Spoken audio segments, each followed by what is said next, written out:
proudest moment to date? Gosh, my biggest insecurity is Shameful for money. So what's your name and what do you do? So my name is Samuel. I'm the founder of a web platform called DESC, which is a marketplace for entrepreneurs to find co-working space locally, quickly and affordably. And DESC is an acronym. It stands for Developing Entrepreneurial Services in Communities. Also sit on the board for 2 charities, parent company to a social enterprise that's set up, and also run a design business called We Are Grounded. Tell us about the first time you tried to start a business.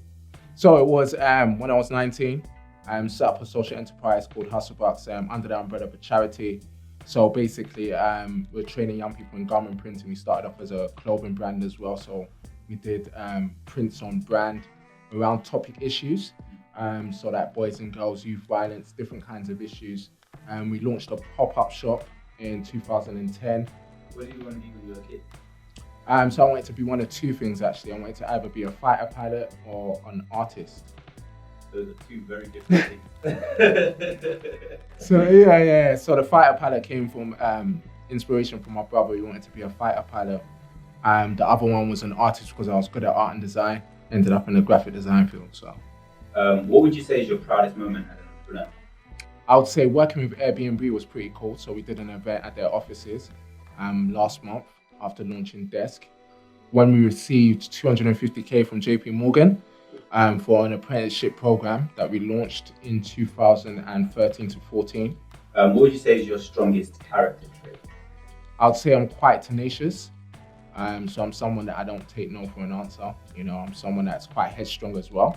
If I set my mind on something, I like to follow it through and just go for it. What's the most money you've ever lost or made in a single day? Most money I've lost? I'm not sure. Couldn't tell you. If we gave you £1 million tax-free, what would you do with it? I would use it to impact lives. So I'm passionate about impacting lives and people. So yeah, I would invest it in my business and essentially try to expand to different co-working locations. Do you think capitalism is evil or good? There's good elements to it, there's bad elements to it. I love that fact that, you know, everyone has the ability to earn despite what background, economy or social, situation they find themselves in. The negative aspect is that obviously there are people that hoard wealth, and exploit people in order to maintain wealth.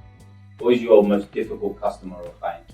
I wouldn't say that there was one particular person. I would say it's the kind of person. So if it's a client that refuses to kind of take advice or feels they know best, that can be difficult to work with. We get a lot of clients thinking, they know better than you.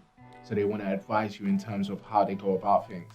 And it's the clients that are unappreciated. About the kind of work you put in or the ideas you're putting across to them. How do you avoid or deal with people who seem to be like that?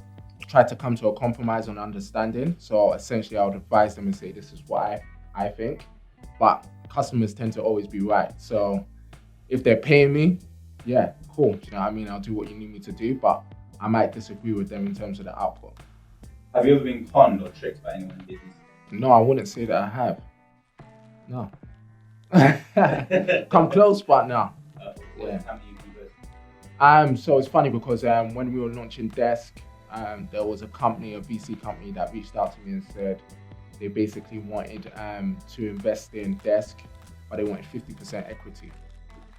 So if I wasn't someone who had been in business for a while, I would have easily settled for that. A few people were like, potentially it could be something, you could, kind of like negotiate with them as to what terms. But the way that I see it is, if I had gone in, they would have ended up diluting, so I would have ended up working for them, and they would have essentially taken over the company.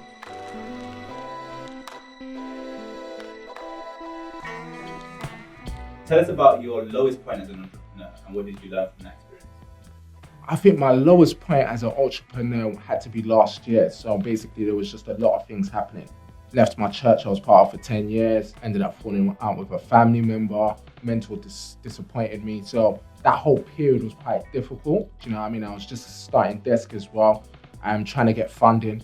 There's been times where I come close to quitting, but I've kind of understood that, what I'm onto is quite big. And if I just persevere, it's gonna work out. What would you say is your biggest insecurity? Impostor syndrome. Yeah. So the idea that I don't belong in certain spaces. Sometimes it could be a challenge, when I'm given certain platforms or certain opportunities to speak about what I'm doing, it can be quite difficult to overcome that fear of how would I be received, or whether they feel that I deserve to be there. Like that mindset of what is the other person thinking can sometimes be a hindrance to what I'm trying to do or achieve. What's the hardest thing about being an entrepreneur? Delayed gratification. So that there's times where obviously your friends may be prospering, doing their thing and, just having a good time. And meanwhile, you don't have the money, do you know what I mean? Because you're putting all your money into your business and trying to get that off the ground. So that delayed gratification aspect can be a challenge at times, and not necessarily going with the crowd or the herd. Because a lot of people, they just go with the flow of things, do you know what I mean? But as an entrepreneur, you have to have that kind of, forward thinking, innovation thinking, and you have to be someone who's quite strong-headed, do you know what I mean? So many people could be saying no, and you got to constantly see the yeses in the midst of that. So that can be a challenge. What would you say is the biggest mistake that entrepreneurs make, and what advice would you give them? I would say not being around the right kind of people. I think as an entrepreneur, your network is your net worth, and ensuring that you have the right kind of people that can push you ahead. The entrepreneurial journey is a lonely journey, and sometimes you're going to question a lot of things. You're going to question your mental health. You're going to question whether you have the ability to actually go through with your idea.